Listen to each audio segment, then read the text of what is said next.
because of the GI Bill. And they were able to buy a house because of the Federal Housing Authority. And they saw how unions had organized because government had given them a chance to organize to help lift up an entire nation. And they saw Social Security forms so that senior citizens wouldn't have to go begging on the streets.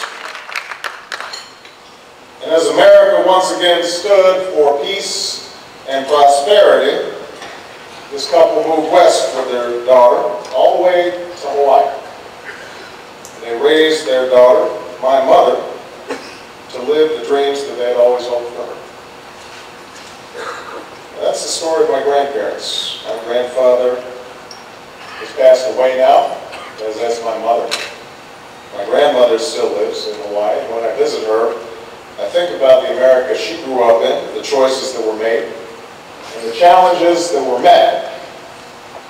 I think about them especially today, a moment where we are at a similar crossroads to before. The fact is, like so many times in the past, America finds itself on the cusp of great change and great challenge. As globalization moves on, revolutions in technology, broken down borders and boundaries, connecting our world and putting more power in the hands of our economic competitors and also in the hands of our mortal enemies. The days are over when we can assume that a child who has a high school education in Charleston or Chicago is going to be able to compete with somebody who's college educated in Shanghai or Bangalore. We can't count on employers necessarily to provide health care, or pension benefits, or job training because their bottom lines know no borders. We can't expect the oceans to protect us from attack on our own soil. But while the world has changed around us, Washington hasn't. Washington seems just stuck in a kind of politics that is inadequate to the task. Now, it's the timidity, it's the smallness of our politics in Washington that's holding us back right now. Our faith has been shaken, but people running Washington right now, that Republican Congress and the current occupant of the White House, they can't seem to make us believe again, and so the best they can do is divide us. The best they can do is make us afraid. The best they can do is to breed mistrust. And it's helped them win elections, but it doesn't help solve the problems of the country. It hasn't helped us move forward. And make no mistake, we have overcome greater challenges than the ones that we face now. But we've done it with leaders like Lincoln, who called us to the better angels of our nation.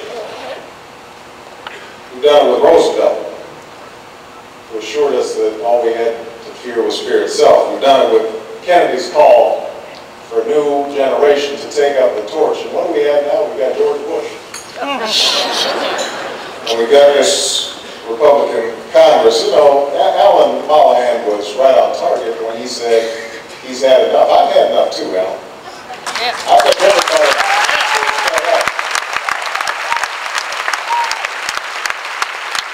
I've had enough of broken promises and failed leadership, enough of can't do, won't even try style of governance. I've had enough closed room deals that end up giving billions of dollars to HMOs, but still leave 46 million people uninsured. I'm tired of a prescription drug plan. Somehow, the wisdom in Washington designated that we should not allow our senior citizens to organize to negotiate the best price for their prescription drugs, and instead creates a donut hole in the middle of their policies. I've had enough of billions of dollars that have gone to oil companies at a time when they're making record profits. Instead of those billions of dollars going to invest in the renewable energy that would create new jobs and lower gas prices and finally free us from the deadly dependence we have on Middle Eastern oil. And most of all, I've had enough. I have had enough of terrorism being used as a wedge issue in politics. I have had enough of that. Now, since the work of the last 2 and a half, you can't blame Republicans for trotting out this old horse once again. They want to see if it's still running, still kicking. But I think the American people have gotten wiser than that.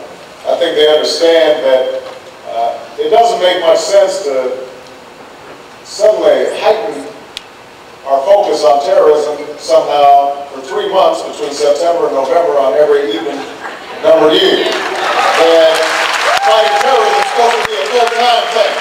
You're not supposed to just do it right before the election period. I think the American people have gotten wise to that. I think what they expect is somebody who is going to put matters of security above party and above politics. I think they're looking for a party that would listen to the security experts in both parties who have called for the implementation of the 9/11 Commission for war, to secure our railroads, our airports, our chemical plants, and our borders.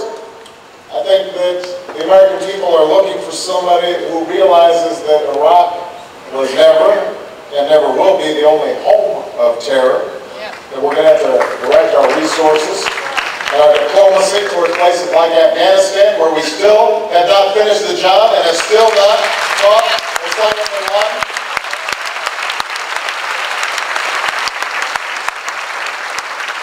We're looking for leadership that will acknowledge the reality of Iraq. You know, I remember in 2002, I wasn't in the Senate yet. I was still in the state Senate, but I was on the verge of announcing for the United States Senate when the old drumbeat for war had begun to heighten all across the country. George Bush was flying high at 60%, and I remember making my first big speech before running for the United States Senate, in which I said, I am not opposed to all wars. That after the tragedy of 9/11, that I would gladly pick up arms myself to ensure that that never happened again. But what I was opposed to was a dumb war. What I was opposed to was a war that was driven by ideology and not reason.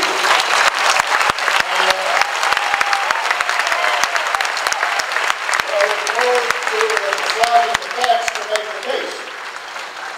Because what I understood was that when we ask from our young men and women to give their full measure of devotion to this country, that we have a solemn obligation to make sure that we have the facts right and we're straight with the American people.